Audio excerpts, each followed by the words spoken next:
So, several women coworkers of mine in recent months have been reading and talking about a recent book series, A Court of Thorns and Roses by Sarah J. Maas. The first book came out in 2015, and the series is ongoing. I finally decided I wanted to read it, or at least the first book of it, for two reasons. First, to take a glimpse into the popular female mind and see what all the hullabaloo is about. And second, because I've been trying to write my own medieval fantasy drama series for a few years, The Iron Kingdom, and wanted to see if I could pick up any tips or tricks, or at least see what popular contemporary style looks like. And good heavens, the experience was enlightening. Now, I'm not an expert to be able to say that this is a bad book. Clearly, since it's so popular, it's doing something very right. But this was perhaps the most frustrating book I have ever read. All the Light We Cannot See by Anthony Doerr and Fire by Christian Cashore gave me similar experiences. What got me through it was the vision of writing and sharing this review in the first place. There are plenty of other Courts of Thorns and Roses reviews on the YouTube, but mine covers things I don't think the others do. I've boiled down what bugs me into two categories. First, the writing style, like word choice or format, and second, just bafflement from being inside a woman's head. This will make up the two parts of my review, being an unqualified grammar National Socialist and being an unqualified psychologist. Three other things I would like to make clear. First, I know this book was not written for me. It's romantasy, say the intended female audience. It's escapism. Certainly, I would be annoyed if a woman read Ernest Jung's Storm of Steel or Peter Kemp's Mine Were of Trouble and complained because there were no strong female characters and no romance. But just because I'm not the intended audience doesn't mean I can't give it criticism. Perhaps that actually puts me in the perfect position to give such criticism.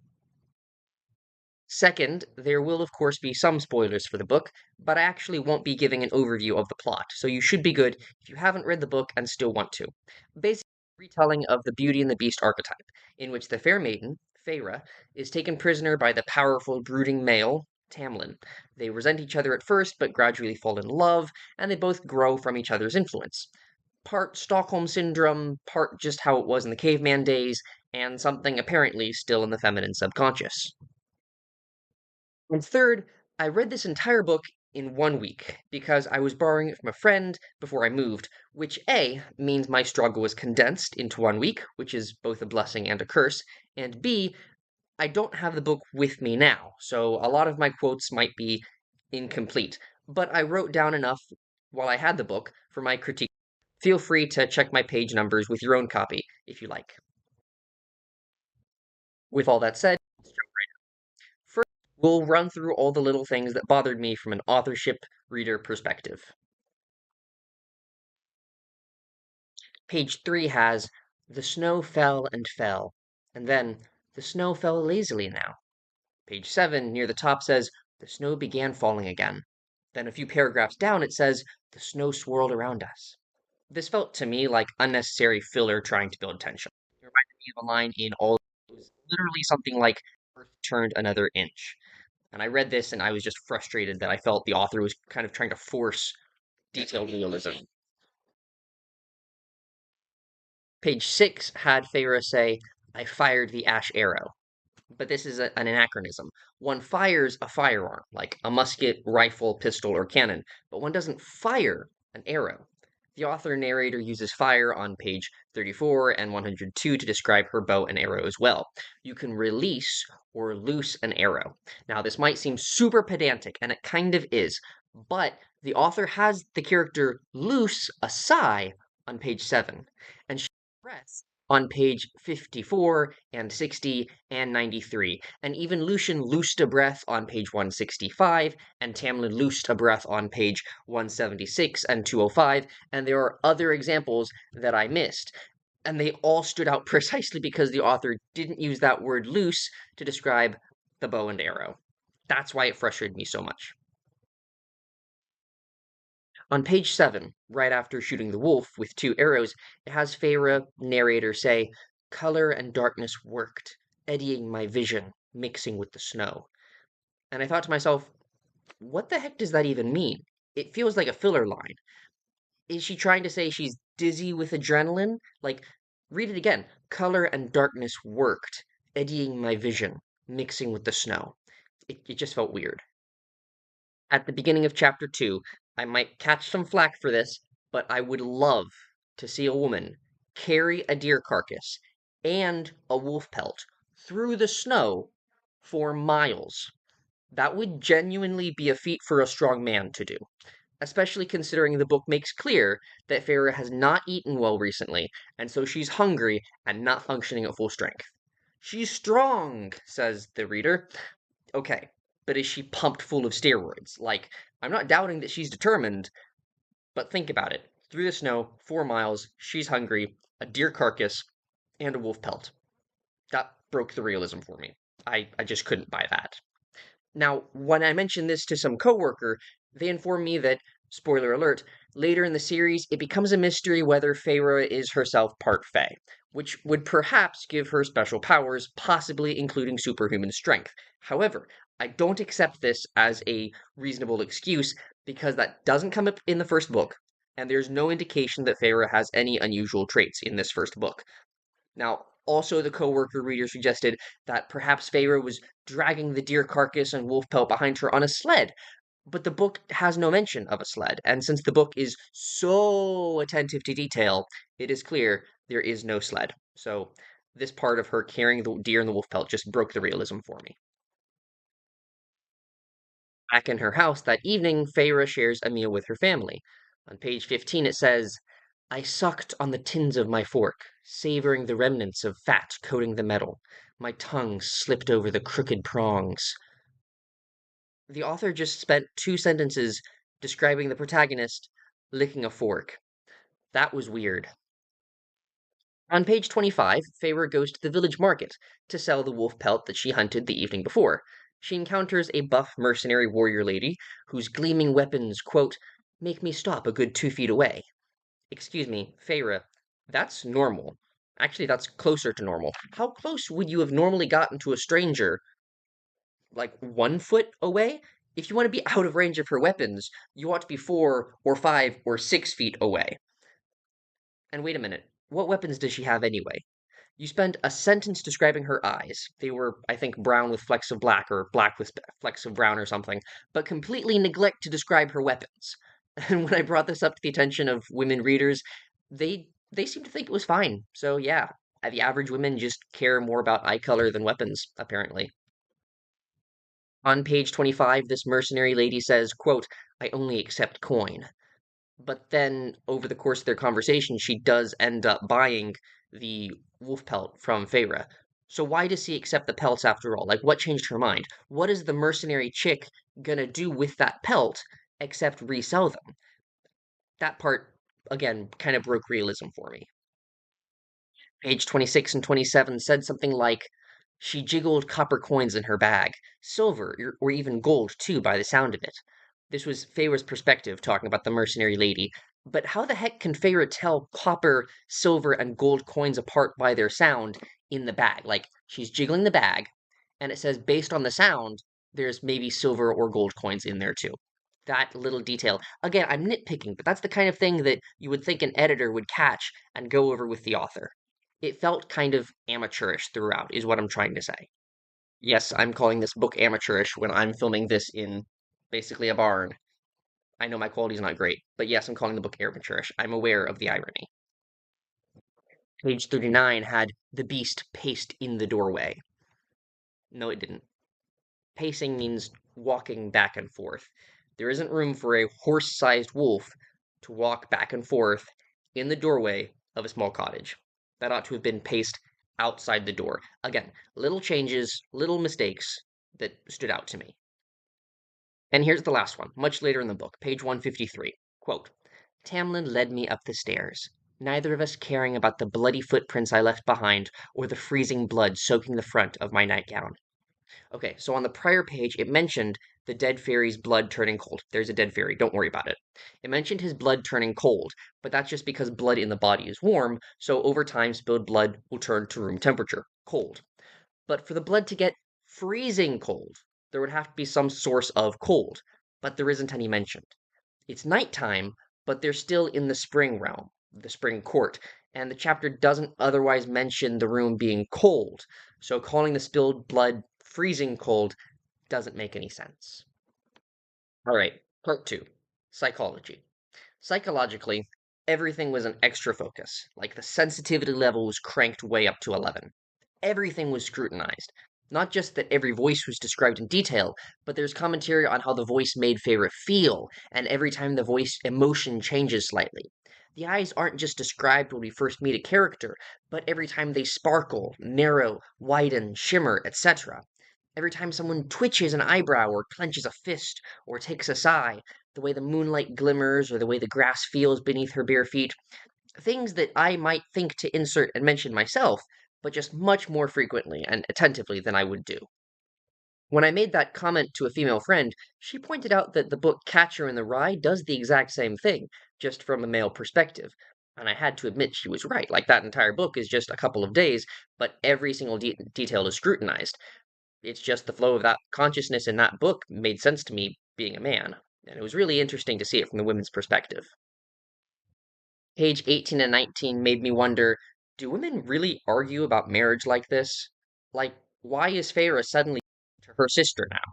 She's insisting that her sister Nesta, who herself is a really nasty brat, shouldn't marry this village guy named Thomas, and the only reason she gives is that Nesta doesn't have a dowry, basically saying you're not good enough for him, which was really mean.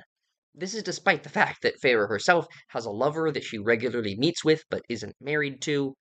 Now, on page 40, Feyre reveals that she knows that Thomas's father beats his wife, so Thomas would probably beat Nesta too if they got married.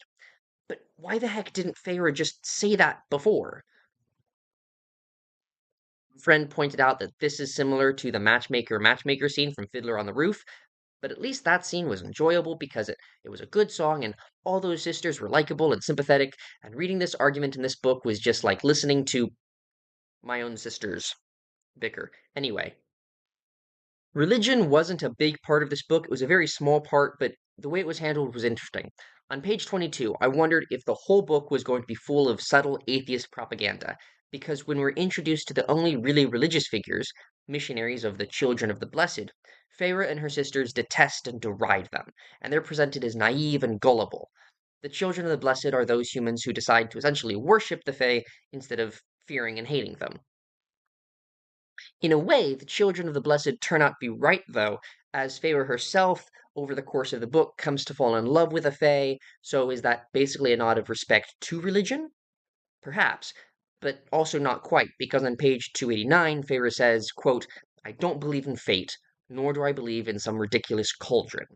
Now, the cauldron is the world's creation myth. Like, the whole world was dumped out of a cauldron by some goddess. I don't remember all the details of the mythology, but the cauldron is like what they swear by the cauldron. And so that's kind of the closest thing to a religion, and Feyre doesn't believe in that, so still our protagonist is atheist, so I think it's still a snub at religion, which is kind of expected. Though I did notice on page 259, she writes, quote, I went to bed each night praying that I'd awaken to find myself in his manner, etc. And it made me wonder, just who is she praying to? All right, now just several examples of what I mentioned earlier, everything being overly scrutinized focus. Page 50. Tamlin filled his glass of wine and drank deeply, as if he needed to. No, lady, as if he just wanted a glass of wine. And it made me think, do women really analyze every little thing in their head like this? It made me wonder, like, if I take a glass of wine and I'm at a party with women folk, are they going to say, ooh, does he need that wine? Or if, like, I scratch my hair, are they going to, like, analyze that in their head? Is there, like, just a running I mean, most people have running monologues, but is there's just, like, analyzing everything that the people around them do? It was really weird. I laughed on page 69 when Feyre said, quote, I wish I knew the name of the color, but cataloged it anyway. The author just described it as being a kind of dark purple, so I would just call it dark purple. Page 80, Feyre says, a muscle feathered in his cheeks. What the heck does that mean? Like, is she commenting on his jaw twitching? Did she write a sentence analyzing his twitching jaw? Page 104, Feyre asks, Did you kill the Boge? My voice was hardly more than a whisper. Yes. This is Tamlin. A dull, empty answer, as if he couldn't bother to remember to be pleasant, as if I were at the very, very bottom of a long list of priorities. Lady, he just spent the past week, day and night, hunting a dangerous monster, and just got back to his mansion after engaging it in vicious mortal combat. And he said one word, and you're spending a paragraph analyzing it. It's not about you. The dude's tired. Just give it a rest. 244 was a perfect example of dialogue, description, dialogue, description, dialogue, description. Here it is. You can't, he said, and his voice wobbled. Because I can't. He seized my face with both hands. I can't even protect myself against them, against what's happening in Prithian, I think that's what it's called, Prithian. I felt every word as it passed from his mouth and onto my lips, a rush of hot, frantic air. Now, Lucian's dialogue and actions didn't make much sense to me at first, specifically on page 52 to 53 and 61 to 62. I couldn't tell if Lucian cared about Andrus's death or not, Andrus being the fairy that Feyre accidentally shot when he was in wolf form, and she killed him, right? But Lucian goes from nonchalant to furious and back again, and it made me think actually that the author didn't seem to understand men's emotions. And then he just becomes friends with Feyre, not seeming to care that she killed his friend a few days ago. Now, I know there's a whole thing going on in the background that the reader doesn't know until the last quarter of the book, but still, Lucian's interactions with Feyre felt odd to me. The author's or Feyre's obsession with Tamlin's warrior baldric I found obnoxious. First, just wearing a baldric doesn't mean he's a warrior. Second, he's a noble with a mansion, so of course he's a warrior. And third, what does it matter if he has a baldric with knives or even a sword when he can turn into a horse-sized wolf anyway? Feyre herself has the same thought a few pages later on page 60. Page 237 notes, quote, Tamlin rose, claws at the ready, deadlier than any of the knives strapped to him. So why does he bother with the knives in the first place? Are they just decoration? He uses the baldric knives in the book, ever. It's just part of his costume. Page 146 again makes note of Tamlin being a trained warrior.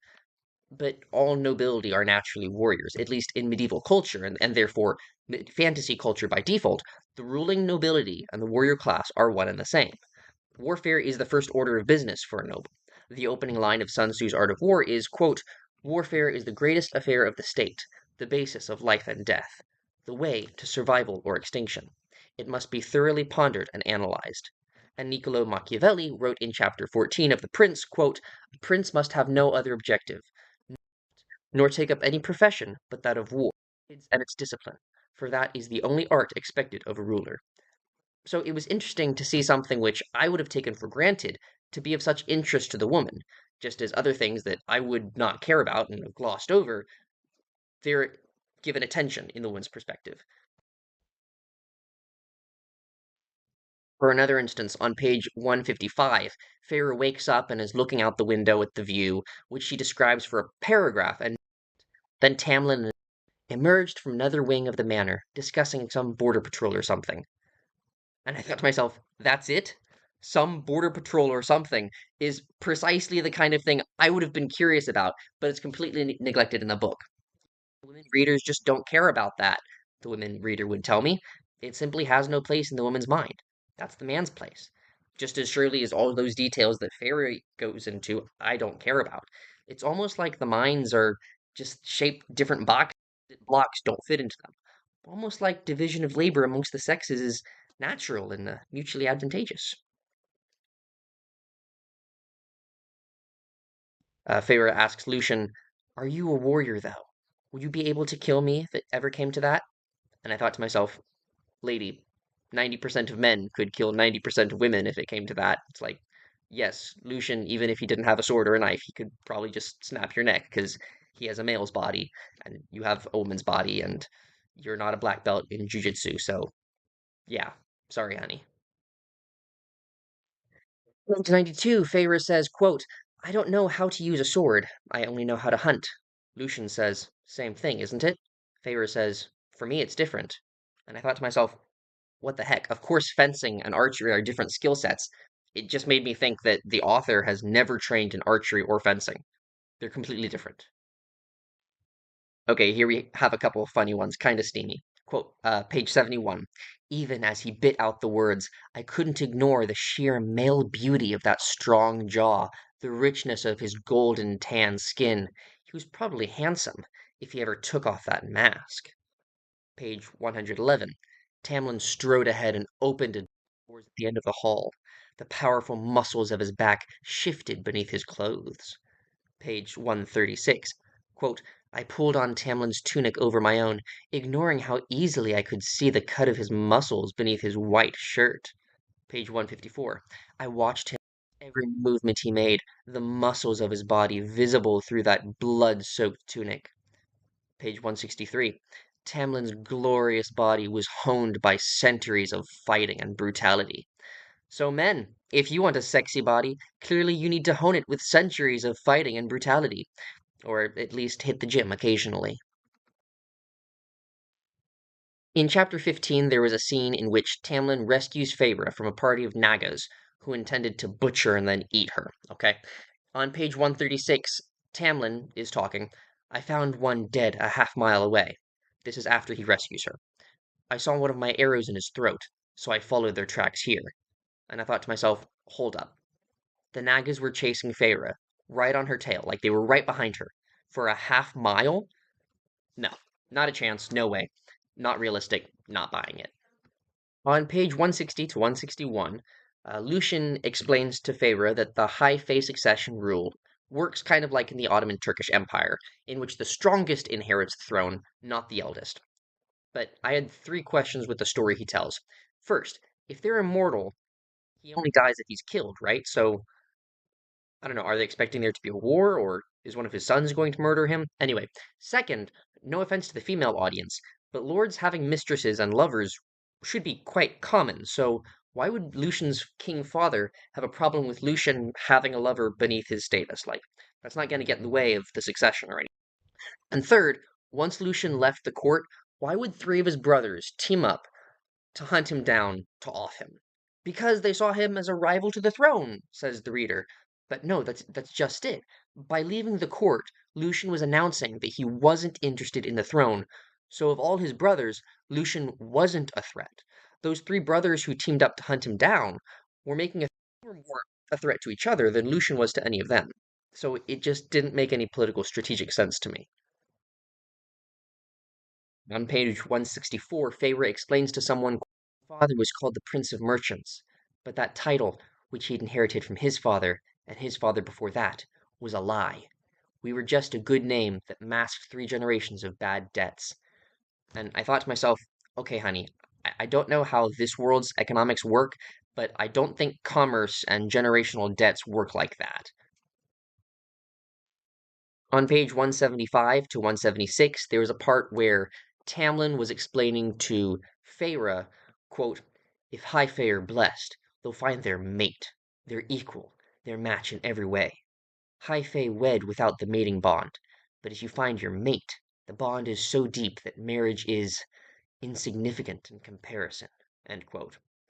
That soulmates are a more powerful and important and deeper bond than the marriage bond seemed to me to be subtle anti-marriage propaganda. Of course, without God as witness, the sacrament really is just the natural level of oxytocin, which is a dangerous proposition. And that's what the book was presenting, that kind of, modernist, relativist, do what your heart feels, that kind of slipped in there, that free love. Like, oh, you love this person, well, that's what really matters. Going on from this, chapter 22 was the Kalan Fire Night Great Rite. I'm not going into details. It was basically just occult sex magic, like Kabbalah or Aleister Crowley's Ordo Templi Orientis, or even Epstein's Island. Like I was like, wow, the author's writing this. This is kind of nasty. Now, for all that, and the number one comment that women have warned me about this book is that it's spicy, and it's not untrue, but there were a few bits that were genuinely sweet and romantic, and I'm going to share just one of those. Page 228, quote, Feyre, he whispered into my head. He said my name, he made my name sound beautiful. Feyre, he whispered again, not a question, but simply as if he enjoyed saying it. This reminded me of the scene near the end of the movie Ever After, which is one of the best rom-coms, chick flicks of all time, in which Prince Henry apologizes to Danielle near the end, and she says, "Say it again." And he says, "I'm sorry." And she says, "No, the part where you say my name." And yeah, your heart just melts. It's great. Page 288. Okay, so basically, Tamlin sends Feyre away back to the human realm for her own good. But the problem is, him doing this is putting his entire kingdom at risk. More than that, it's basically condemning his entire kingdom to doom and slavery. But he's putting her safety first. And so she says he had put me before his entire court, before all of Prithian. And Prithian is the entire fairy continent. And while this might make the breath of all the ladies catch in their bosom, this doesn't make Tamlin a hero, because as High Fae of a realm, he has a responsibility for that realm. And by choosing his lover over his entire realm, his entire continent, what else can this be called but by being blinded by love, which isn't a good thing. Of course, it all works out in the end, but by putting his personal desires first, the well being of one person above his duties and the well being of his entire realm, at least in my mind, that made him fundamentally more a villain than a hero because his priorities, every woman wants to be first. And in the marriage relationship bond for a husband, the wife is the first priority. But they weren't husband and wife at the time, they were lovers, but he was a king. And he put his lover above his entire kingdom. And that didn't sit right with me. The last third of the book was basically the 1984 type masochism, like the part where they captured the main characters, and then basically it was just one kind of mental or psychological torture after another. It felt kind of like sadism or masochism to read. Honestly, the only thing that got me through it, and the whole book in 1 week no less, was the goal of making this review. Like, I'm not going into details, but that last third of the book, kind of like the first two-thirds was like the Beauty and the Beast type stuff, and it was, oh, they're going enemies to lovers, like, oh, she's warming up, and oh, he's warming up. And that was, kind of enjoyable. And then it just like, oh, rescue mission, we're going into hell. Good luck. It was kind of uncomfortable. I guess it was supposed to be uncomfortable, but just like, ugh. Okay, I guess it's time for final thoughts now. This channel is kind of all over the place. I did a history video of fascism and Mussolini, and I did my first thing was a review of Napoleon's Really Scout's Napoleon, and that was cool. And then I have some fencing videos, and now I have this. This wasn't as bad as Really Scout's Napoleon, not quite. Um, would I recommend this to anyone? No, I don't think I would. Um, to girls who like want a romance, I don't know. I'd probably tell you to read some Jane Austen, like maybe Pride and Prejudice, maybe I don't know Mansfield Park. Just one of those. Like there's there's good romance, for the ladies that's old, you know. Or if you want something more modern, I guess I'd tell you to read Hunger Games. Like this is successful. Clearly, it's doing something right, but it doesn't seem to be substantial literature. I don't think it's really, and the ladies are going to say, oh, it's escapism, it's romantasy. It's like, okay, but there's not a lot of good substance to it. It didn't feel worthwhile. Am I glad I read it? Yes, for that experience, but I wouldn't really recommend it. Yeah, let's see. I guess that's all I have. Share your thoughts if you got this far. Did you read the book? What do you think of the book? Like, comment, subscribe, something like that. I guess that's it.